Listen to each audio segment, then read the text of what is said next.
है कहां? है कहां? आपके अंदर है, आपके मस्तिष्क में है, आपको कहीं ढूंढने की जरूरत नहीं है। जो 4 चीज युवा प्रकोष्ठ के द्वारा बताया जाता है, साधना, स्वाध्याय, संयम और सेवा, इसको आप अपनी जिंदगी में अपनाना तो शुरू करो।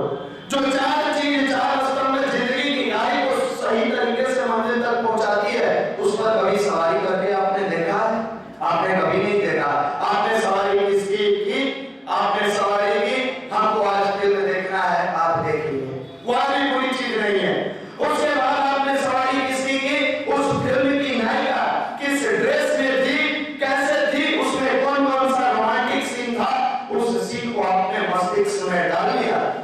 हर ऑफिस में एक डस्टबिन होता है, हर घर में एक डस्टबिन होता है, तो हर व्यक्ति की जिंदगी में भी एक डस्टबिन होता है जो आपके मस्तिष्क में है। आप उस डस्टबिन में अगर डाल देते और फेंक देते तब तो कोई बात नहीं है, लेकिन आपने मस्तिष्क में ऑब्जर्व कर लिया कि नायिका ने ऐसे रोमांटिक सीन दिया, उम्र कम है।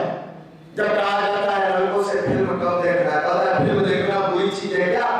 फिल्म तो बहुत अच्छी अच्छी बातों को सिखाता है। फिल्म तो समाज का एक आईना है जो हमें जीना सिखाता है। मेरे मित्र, जब तुम एक्सेप्टेबल हो, ऑब्जर्व करने लायक रहोगे तब ना, तुम्हें उस लेवल से अगर ग्रहित करने के लिए तुम्हारे अंदर कैपेसिटी है, तो तुम दुनिया में कहीं भी जाओगे, वो फिल्म क्या, दुनिया की कितनी भी गंदी जगह है, वहां जाओगे तो गुरुवर की एक लाइन वो याद कर रहेगी कि खोजे पर गुण अपने दोष, सीमित साधन में संतोष, खोजे सभी जगह अच्छाई, ऐसी दृष्टि सदा सुधरी, तो कभी आपकी जिंदगी में कष्ट नहीं होगा। लेकिन आप उस सीन को लेकर पूरी फिल्म में से आते हो, रास्ते चलते आप मन में इमेजिन करते हो, इमेजिनेशन होता है उस नायिका की तरह मेरी एक गर्लफ्रेंड होती, वो हीरो जैसे उसको फ्लर्ट कर रहा था, मैं भी फ्लर्ट करता। ये बातें मस्तिष्क में घर करती चली जाती है, और आज के समय में जो विज्ञान विकास का कारण बना, युवाओं के मस्तिष्क का विनाश का कारण बन चुका है। वो पॉजिटिव सेक्टर में लेने के बजाय चाकू से सब्जी भी काटा जाता है, और चाकू का उपयोग जान मारने के लिए भी किया जाता है। तो मोबाइल से, नेट से अच्छी चीजों का भी आप संग्रह कर सकते हो, लेकिन इन दिनों मैक्सिमम युवा मोबाइल का दुरुपयोग कर रहा है, सदुपयोग नहीं कर रहा है। वो मोबाइल मिला, मन में इमेजिनेशन के कारण उसकी मनोभाव उसी के इर्द गिर्द घूम रही है, फेसबुक चला रहा है, न्यू पिक्चर आजकल इन दिनों धड़ल्ले से परोसा जा रहा है। इस पर कहीं किसी की रोक नहीं है, और कोई सरकार रोक भी नहीं सकता है, क्योंकि ये मन का विकार है, और मन का विकार स्वयं व्यक्ति रोकता है। इसके अंदर किसी सरकार की बस नहीं चल सकती है। माननीय नीतीश जी, हम अगर बिना हेलमेट के बाइक चलाएंगे तो ये रोक सकते हैं कि बेटा तुमको हेलमेट लेकर चलाना होगा, बहुत जगह चेकिंग लगा सकते हैं। प्रधानमंत्री जी बहुत सारे नियम बना देंगे हमारे ऊपर, लेकिन मेरे मन में हमेशा कोई विचार उठते हैं, इस पर ना मुख्यमंत्री लगा सकते हैं, ना प्रधानमंत्री लगा सकते हैं रोक। इस पर जब भी रोक लगाता है तो अपना मन लगाता है, और वो तब रोक लगाएगा जब आपके पास आध्यात्मिक शक्तियां होगी। आप उसमें डूबते चले जाते हैं, धीरे धीरे धीरे धीरे आपको लगता है कि मुझे अच्छा लग रहा है, मुझे अच्छा लग रहा है। जब पतन के मार्ग पर आप बढ़ते जाते हो, तो उस कुत्ते की कहानी मैंने सुनाया था जो सूखी हुई हड्डी को चाटता है, और उसका दांत से नोचते नोचते हड्डी को ऊपरी भाग कट जाता है, और खून टपकने लगता है उस हड्डी पर। उसको लगता है हड्डी से खून निकल रहा है, और उस हड्डी से खून को चाट चाट के, हड्डी पर लगे खून को चाट चाट कर वो मजा लेता है। उसको लगता है बड़ा मजा आ रहा है, बड़ा खून निकल रहा है, जबकि मेरे मित्र वो खून उस कुत्ते की मुंह की है, उस हड्डी की नहीं है। ठीक इसी प्रकार युवा भाई अपनी जिंदगी को निगेटिव रास्ते पर ले जाकर डाइवर्ट करते हुए गिराते जा रहे हैं, और उनको लगता है कि मैं मजा ले रहा हूँ, मजा ले रहा हूँ, कभी मोबाइल पर, कभी क्रिकेट के साथ, कभी नेट पैक पर, कभी व्हाट्सएप पे, कभी फेसबुक पर, तो कभी टाइम पास करने पर।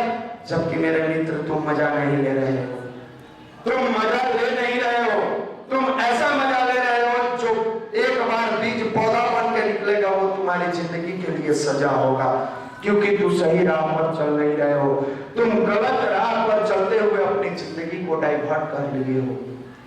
इसी को ठीक करता है अपना युवा प्रकोष्ठ, इसी को मजबूत बनाता है अपना युवा प्रकोष्ठ। आप पूछेंगे युवा प्रकोष्ठ का मुख्य की भूमिका क्या है, बहुत सारे लड़के पूछते हैं। युवा प्रकोष्ठ करता क्या है, बहुत सारे शिक्षक भी कहते हैं युवा प्रकोष्ठ में होता क्या है। मेरे मित्र जो भी पूछे उससे एक चीज एक लाइन में जवाब दे देना, कहीं पर धर्म बनते हैं, कहीं पर ईमान बनते हैं, कहीं पर हिंदू सिख ईसाई कहीं मुसलमान बनते हैं।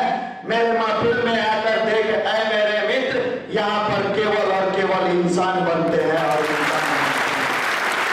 इंसान बनाने का सबसे बड़ा ये वर्कशॉप है, जहाँ लकड़ी की तरह आते तो अंदर है, लेकिन फर्नीचर शानदार बनाकर आपको कीमती बना दिया जाता है। शर्त एक है, गायत्री की शक्ति बादलों की तरह बरसती है, शर्त मिट्टी मुलायम और गट्टी होनी चाहिए। आज तक आपने बुरे कर्म किए, उस दिन को भुला जाओ। आज के बाद तेरे अंदर इतनी ताकत होनी चाहिए, तेरे आंखों में इतनी चमक होनी चाहिए कि मैं जो ठान लूंगा वो करके दिखाऊंगा, मैं जो सोचूंगा वो करके दिखाऊंगा। हिम्मत अगर मजबूत रखे हो तो परमात्मा संसाधन चाहे जैसे भी हो, साधारण तरीके से हो, असाधारण तरीके से हो या कष्ट से हो, संसाधन उपलब्ध करा देता है।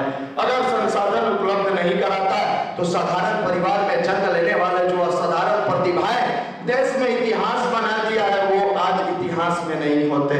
आपने देखा होगा बार बार सिकंदर की कहानी सुनाई जाती है। सिकंदर को एक बार अपने मन में घमंड आ गया कि मैं दुनिया का सबसे ताकतवर व्यक्ति हूँ, मैं दुनिया में विजय प्राप्त करते हुए विश्व विजेता बनता हुआ चला गया। मन में उसके आ गया मैं सम्राट सिकंदर बन गया, आधा विश्व जीत चुका हूँ। उनके गुरु कहते हैं सिकंदर तुम जाओ और एक ऐसे व्यक्ति को ढूंढ के लाना जो इस दुनिया में सबसे मस्त रहता हो। सिकंदर को लगा ये तो छोटी बात है, मस्त रहने वाला व्यक्ति तो कहीं मिल जाएगा। जबकि मेरे मित्र आज के समय में, अभी के समय में आपसे भी कहा जाए कि कोई एक ऐसा व्यक्ति ढूंढ के लाओ जो जॉब में हो या नहीं हो हमेशा प्रसन्न रहता हो। नहीं मिलता है, लोग तनाव में जी रहे हैं, डिप्रेशन में जी रहे हैं। सिकंदर के गुरु जब कहते हैं, सिकंदर सोचता है चलो पहले राजघराने में देखो, कोई तो ऐसा राजा होगा जो मस्त होकर जीता होगा। सिकंदर को लगा कि हम भले विश्व लूट रहे हैं, बाकी कोई राजा होगा कि अपने साम्राज्य को लेकर प्रसन्न होगा। जाकर देखते हैं तो राजा लोग के अंदर बेचैनी है। वो सोचते हैं मेरा साम्राज्य इतना है, इसका विस्तार करके और बड़ा करूं, मेरे पास 2 रानी है, 1 रानी और बना लूं, मेरे पास इतना ही और थोड़ा सा इसको और मजबूत करूं, मेरे पास इतने सिपाही है इसको और बढ़ा लूं। सिकंदर माथा ठोकता है, कहता है कहां मिलेगा वो व्यक्ति। निम्न वर्गीय परिवार में जाते हैं सिकंदर, वहां देखते हैं लोग रोटी दाल के लिए परेशान है, रात में खाता है बेचारा, सुबह के लिए सोचता है। बच्चा उसका रो रहा है रोटी दे दो, उसके माँ बाप के पास इतना सामर्थ्य नहीं है, वो बेचैन है, वो कहां से चैन की सांस लेगा। फिर देखता है जाके मध्यम वर्गीय परिवार में, मध्यम वर्गीय में क्या हो रहा है, देखता है 2 रुपया कमाता है, 20 रुपया के चक्कर में अपना समय बर्बाद कर रहा है। ये स्टेटस बनाने के चक्कर में है कुछ नहीं, लेकिन लंबी चौड़ी दुनिया गाड़ी एक को रखा है, 3 को बनाने के चक्कर में पूरा परेशान है। सिकंदर परेशान हो गए, सोचता है कहां मिलेगा ये व्यक्ति जो मदमस्त होकर जीता हो, मैं अपने गुरु के पास लेकर जाऊं। नदी के किनारे किनारे आगे बढ़ते हैं, कुछ दूर जाने के बाद देखते हैं कि सूर्य की पहली हवा एक व्यक्ति के ललाट पर पड़ रही है। वो सुबह सुबह मस्त होकर ध्यान कर रहा है, आगे से किरण आ रही है, बगल में अपना नदी बह रहा है। सिकंदर खुश हो जाता है, खुश होने के बाद जाता है और उस व्यक्ति के कंधे पर हाथ रख के कहता है मैं आप ही को ढूंढ रहा था, आप मिल गए, चलो मेरे गुरु के पास। वो व्यक्ति पूछते हैं तुम कौन हो, तुम कहां पे जाना चाहते हो और मुझे क्यों ढूंढ रहा था। जैसे ही पूछते हैं तुम कौन हो, सिकंदर कहता है आप मुझे नहीं पहचानते, मैं सम्राट सिकंदर।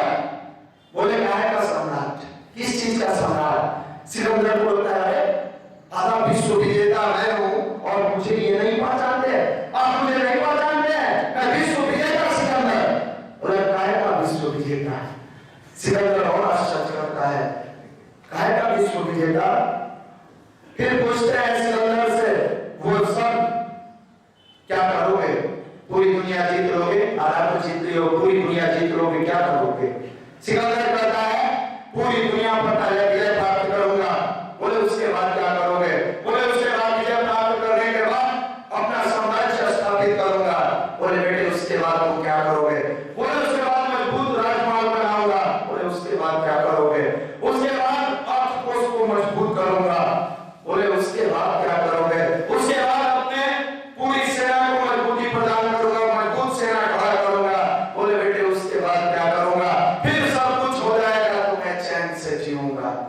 सिकंदर कहता है, मुस्कुराते हुए वो जवाब देते हैं, चैन से जीने के लिए इतना करने की कोई जरूरत नहीं है, तू मेरे तरफ दे, मैंने कुछ भी नहीं किया लेकिन मदमस्त होकर जी रहा हूं।